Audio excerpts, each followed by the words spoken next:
নমস্কার বন্ধুরা, নলেজ কাল্টিভেটারে স্বাগত। আমি সুদীপ ঘোষ শুরু করছি আজকের ক্লাস, যেখানে হয় কারেন্ট অ্যাফেয়ার্সের আলোচনা। আজকে একটি গুরুত্বপূর্ণ বিষয় নিয়ে আলোচনা করব। আমরা সংবাদ মাধ্যমে দেখছি যে রাজ্য সরকার দুয়ারে সরকারের মতো নতুন একটা প্রোগ্রাম আনছে, সেটাই কিন্তু আজকের আমাদের ভিডিওর টপিক। এটা যেমন আমাদের সকলের জানা উচিত, এখান থেকে আমরা কীভাবে উপকৃত হই তা জানতে হবে। তার সাথে এটাও কিন্তু পিএসসি মিসলেনিয়াসের মেন্সের জিকে টপিকের জন্য ইম্পর্টেন্ট। তো আজকের ভিডিওতে থাকছে এই নিয়ে কি খবর আছে, এই এপিএএস কি, এই স্কিমের আন্ডারে কোন কোন কাজগুলো করা হবে, কোন কোন কাজ করা হবে না, এর অ্যাডভান্টেজ কি, এর ডিসঅ্যাডভান্টেজ কি। ভিডিও শুরু করার আগে এটি একটি শিক্ষামূলক ভিডিও। এই ভিডিওর কোনো অংশে হিংসা ও রাজনৈতিক এবং সাম্প্রদায়িক বিদ্বেষ অন্তর্ভুক্ত নেই। তবু ভিডিওর কোনো অংশ বিতর্কিত মনে হলে সেটি অনিচ্ছাকৃত এবং তার জন্য ক্ষমা প্রার্থী। এখন আজকের ভিডিও। পশ্চিমবঙ্গ সরকার নতুন একটি প্রজেক্ট সামনে এনেছেন। পশ্চিমবঙ্গের মাননীয় মুখ্যমন্ত্রী মমতা বন্দ্যোপাধ্যায় নিজে এই প্রোগ্রামের কথা তিনি ঘোষণা করেছেন, ঠিক সেই দুয়ারে সরকার প্রোগ্রামের মতো। 2026 ইলেকশনের আগে এটাও কিন্তু একটা বিরাট বড় ভূমিকা বা মাস্টার স্ট্রোক হতে চলেছে পশ্চিমবঙ্গ সরকারের। এই প্রকল্পের আওতায় সাধারণ মানুষের, লোকাল মানুষের যে ছোট ছোট সমস্যা, সেই ছোট ছোট সমস্যা কিন্তু পাড়ায় পাড়ায় গিয়ে সমাধান করা হবে। অর্থাৎ বুথ লেভেলে গিয়ে, অর্থাৎ গ্রামে গ্রামে গিয়ে, পাড়ায় পাড়ায় গিয়ে মানুষের যে উন্নয়নমূলক কাজ যেগুলো আটকে আছে বা ছোটোখাটো কাজ, সেই কাজগুলো কিন্তু করা হবে। এখন আমরা এই প্রকল্পের আরও ডিটেলসে দেখে নেব। এপিএএস, আমাদের পাড়া আমাদের সমাধান, ঠিক দুয়ারে সরকারের মতো প্রকল্প। মেনলি কোনো নির্দিষ্ট কমিউনিটি, অর্থাৎ কোনো পাড়া, কোনো কলোনি, কোনো গ্রাম, এই সমস্ত অঞ্চলে গিয়ে ছোট ছোট যে সমস্যাগুলি আছে যার জন্য বিরাট সময় লাগা উচিত নয়, সেগুলো কিন্তু দ্রুত করা হবে। অর্থাৎ গ্রাসরুট লেভেল বা তৃণমূল স্তরে গিয়ে এই কাজগুলি করা হবে। মেনলি এর ফলে গ্রামের মানুষ, পাড়ার মানুষ, ওয়ার্ডের মানুষ, কলোনির মানুষ কিন্তু ডাইরেক্টলি তাদের সমস্যার সমাধান করতে পারবেন।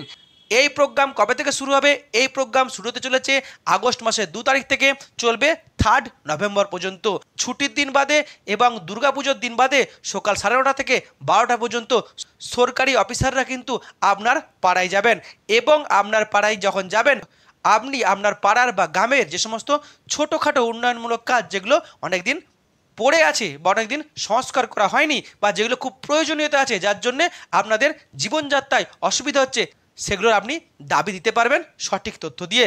তারপরে কিন্তু এই অফিসাররা ওই স্থানে যাবে এবং সেটিকে ভিজিট করবে। যদি দেখা যায় যে সত্যি এটা প্রয়োজনীয়তা আছে, তাহলে সেটাকে দ্রুত সংস্কার করার বা দ্রুত তৈরি করার তারা নির্দেশ দেবেন, এবং সরকারি অফিসাররা নিজেরা দাঁড়িয়ে থেকে সেই কাজটি করাবে। অর্থাৎ ছোটোখাটো সমস্যার দ্রুত সমাধানটাই হলো এই আমাদের পাড়া আমাদের সমাধান প্রোগ্রাম। আর কি কি বলা হয়েছে? মেনলি এই যে স্কিম, এই স্কিমের আওতায় পশ্চিমবঙ্গের প্রত্যেকটি যে বুথ বা পোলিং স্টেশনকে আনা হবে। এই মুহূর্তে পশ্চিমবঙ্গে প্রায় বুথের সংখ্যা 80,000-এর মতো। এই 3টে করে বুথ নিয়ে একটা করে পাড়া হবে বা একটা করে ক্যাম্প হবে। সেই ক্যাম্পে গিয়ে কিন্তু সরকারি অফিসাররা তারা বসবেন অভিযোগ শোনার জন্য, আবেদন শোনার জন্য, এবং সেই আবেদনের প্রত্যুত্তরে সমাধান করার জন্য, বা যে কাজ আপনি চান সেই কাজ করার জন্য। আর প্রত্যেকটি বুথকে 10 লক্ষ টাকা করে দেওয়া হবে সমস্যার সমাধান করার জন্য। এমনকি সরকারি অফিসাররা যখন আপনার দুয়ারে যাচ্ছে, তখন কিন্তু দুয়ারে সরকারের যে সমস্ত অ্যাপ্লিকেশনগুলো করা হয়, সেই অ্যাপ্লিকেশনের সমস্যা যদি আপনার এখনও সমাধান না হয়, তাহলে কিন্তু এখানেও বিশেষ ক্ষেত্রে সেই অ্যাপ্লিকেশন জমা নেওয়া হবে। অর্থাৎ বুঝতে পারলাম, ব্যক্তিগত কোনো সমস্যার সমাধান এখানে খুব একটা বেশি করা হবে না। আপনার পাড়ার সমস্যা, আপনার কলোনির সমস্যা, বা অর্থাৎ আপনার পাড়ার মানুষের বা গ্রামের মানুষের সমস্যা এখানে সমাধান করা হবে। এখন কোন কোন স্কিমের আওতায় আসছে? মোট 15টি স্কিম এই আওতায় আসছে, এবং সেই স্কিমের বেশিরভাগটাই কী করা হবে হলে সেটাকে পুনঃসংস্করণ করা হবে বা সেটাকে নতুন করে তৈরি করা হবে। কি কি আছে সেগুলো আমরা দেখে নিই। মেনলি ড্রেন বিল্ডিং, অর্থাৎ যে সমস্ত নালাগুলো বন্ধ হয়ে পড়ে আছে বা ভেঙে পড়েছে, সেই নালাকে পুনঃসংস্করণ করা হবে কিংবা সেই নালাকে নতুন করে তৈরি করা হবে। দ্বিতীয় হচ্ছে জলের পাইপলাইন, যেখানে প্রয়োজন সেখানে বসানো হবে, কিংবা যেখানে ভেঙে গেছে সেটাকে রিপেয়ার করা হবে। স্ট্রিট লাইট, রাস্তার আলো লাগানো হবে। তার সাথে আইসিডিএস সেন্টারের ছাদ তৈরি করা হবে বা ছাদ রিপেয়ারিং করা হবে। তার সাথে কোনো গভর্নমেন্ট সংস্থা, সে কোনো স্কুল কিংবা কোনো লাইব্রেরি বা কোনো হেলথ সেন্টার, তার কিন্তু বাউন্ডারি তৈরি করা হবে বা দেয়াল দেওয়া হবে, পাবলিক টয়লেট তৈরি করা হবে, এমনকি যে আবর্জনা বা ওয়েস্ট ম্যানেজমেন্টের ব্যবস্থা করা হবে। তার সাথে মার্কেট বা বাস স্ট্যান্ডে শেড তৈরি করা হবে বা লাইট লাগানো যাবে। তার সাথে পানীয় জলের জন্য টিউবওয়েল বসানো হবে কিংবা সংস্করণভাবে বা রিপেয়ার করা যাবে। তার সাথে ওয়াটার ট্যাঙ্ক নতুন করে বসানো হবে কিংবা সেটাকে রিপেয়ার করা হবে। পাড়ায় বা বাজারে বা সরকারি অফিসে কমিউনিটি টয়লেটের প্রয়োজন আছে, সেখানে কমিউনিটি টয়লেট তৈরি করা হবে। তার সাথে যে খেলার মাঠ, সেই খেলার মাঠকে সংস্করণ করা হবে, তার চারিদিকে গার্ডওয়াল দেওয়া যেতে পারে। তার সাথে কি হবে, প্রাইমারি স্কুলের বিল্ডিংয়ের কালার করা হবে বা রং করা হবে। তার সাথে পুকুর সংস্করণ করা হবে, সে পুকুরকে বাঁধানো হবে বা পুকুরের ঘাটগুলি বাঁধানো হবে কিংবা পুকুরে রেলিং দেওয়া হবে। তার সাথে যেখানে মানুষের জমায়েত হয় অর্থাৎ কমিউনিটি এরিয়া, সেই কমিউনিটি এরিয়াতে কিন্তু শেড তৈরি করা হবে, সে কোনো সরকারি অফিস হতে পারে কিংবা কোনো ধর্মীয় স্থান। এই একগুচ্ছ কিন্তু কাজ এখানে করা হবে, যেগুলো আমাদের গ্রামের মানুষের বা পাড়ার মানুষের প্রয়োজন। এই সমস্ত বিষয় যেগুলি আপনার প্রয়োজনীয়তা আছে সেগুলো নিয়ে সরকারি অফিসের কাছে যেতে হবে এবং তারা বিষয়টি দেখবে এবং সেটি তারা দ্রুত সমাধান করবে। এখন এই যে প্রোগ্রাম, তার আওতায় কোন কোন কাজ করা হবে না, কোনো বড় বিল্ডিং তৈরি করা হবে না, সে হচ্ছে আইসিডিএস সেন্টার হতে পারে, প্রাইমারি স্কুল হতে পারে, হাই স্কুল হতে পারে কিংবা কোনো সরকারি সংস্থা, তার কিন্তু বড় বিল্ডিং তৈরি করা হবে না, তার টাকা কিন্তু এখানে নেই। কোনো জমি বাড়ির বিক্রি করাও হবে না, কেনাও হবে না, আবার ভাড়া দেওয়াও যাবে না। তার সাথে কোনো মানুষের ব্যক্তিগত সম্পত্তির ওপরে বা প্রপার্টির ওপরে কোনো কাজ করা যাবে না, যেখানে অবজেকশন আসবে সে কাজ কিন্তু করা যাবে না। তার সাথে সরকারি অফিসাররা এই যে দুয়ারে দুয়ারে যাবে, তারা কিন্তু এর জন্য কোনো এক্সট্রা খরচ দেখাতে পারবে না, তাদের অফিস থেকে সমস্ত জিনিস কিন্তু বয়ে নিয়ে যেতে হবে, কোনো এক্সট্রা খরচ তারা দেখাতে পারবে না। তার সাথে যে কোনো কাজ করতে গিয়ে কোর্টে কেসের পারপাসে কোনো টাকা খরচ করা যাবে না, কোনো প্রশিক্ষণে টাকা খরচ করা যাবে না, এমনকি এই প্রোগ্রামকে ঘিরে কোনো সাংস্কৃতিক অনুষ্ঠানে টাকা খরচ করা যাবে না, কারণ টাকাটার পরিমাণটা কিন্তু মাত্র 10 লাখ টাকা। এখন এই প্রোগ্রামের অ্যাডভান্টেজ কি আছে, মেনলি লোকাল জায়গাতে ছোটোখাটো কিন্তু অনেক সমস্যা থাকে, কারো রাস্তায় জল জমে যায়, কারো ড্রেনটা উপচে যায়, ড্রেনটা বন্ধ হয়ে থাকে, কল ভেঙে যায় কিংবা কোথাও একটা লাইটের প্রয়োজনীয়তা আছে। এই সমস্ত ছোট সমস্যার সমাধানের জন্য আমরা নেতাদের পায়ে পায়ে ঘুরি। এখন কিন্তু নেতাদের পায়ে কোনো ঘোরার প্রয়োজনীয়তা নেই কিংবা বিডিও অফিসে বা পঞ্চায়েত অফিসে যার কোনো প্রয়োজনীয়তা নেই। বিডিও অফিস বা পঞ্চায়েত অফিস আপনার পাড়ায় আসবে এই সমস্যার সমাধান করার জন্য, অর্থাৎ অফিস আপনার পাড়ায়, সরকারি কর্মচারীরা আপনার পাড়ায়, এটা কিন্তু একটা খুব ভালো দিক। অন্যদিকে যে কোনো উন্নয়নমূলক কাজ, যে কোনো সমস্যার সমাধান যা মানুষের জীবনকে ভালো করবে সেটা কিন্তু অবশ্যই ভালো, সেটাই কিন্তু হতে চলেছে। আবার দ্রুত কাজ হবে, এই যে একটা জলের ট্যাঙ্কি লাগাতে হবে, সেটাকে কাকে বলতে হবে, নেতাদেরকে বলতে হবে, পঞ্চায়েতে দরখাস্ত দিতে হবে, আবার সেটা বিডিও অফিসে নিয়ে যেতে হবে। এত ঝামেলার কিছু কাজ নেই, আপনার পাড়ায় অফিসাররা আসবেন, তাদেরকে আপনি বলবেন এবং কোনো ডিলে হবে না, দ্রুত সেই সমস্যার সমাধান করা হবে। এটা কিন্তু একটা খুব বিরাট বিষয়।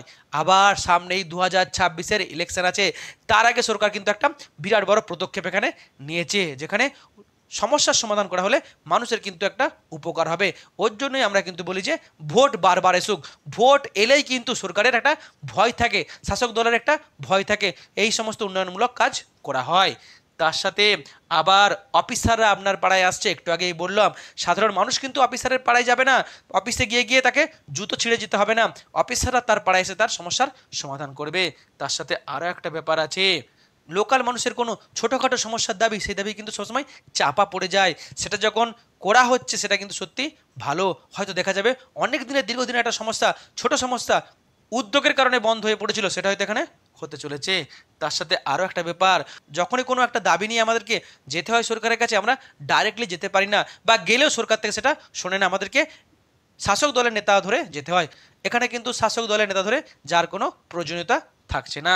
তার সাথে আর একটা ব্যাপার, আমরা জানি যখন পাড়ায় কোনো ছোটোখাটো কাজ করা হয় বা কোনো উন্নয়নমূলক কাজ করা হয়, তার একটা বড় টাকা কিন্তু এই শাসক দলের বা অফিসারদের পকেটে চলে যায়, দুর্নীতি হয়, কার্ড মানি খেয়ে নেয়। এখানে কিন্তু দুর্নীতি বা কার্ড মানির সম্ভাবনা অনেকটাই কম থাকবে।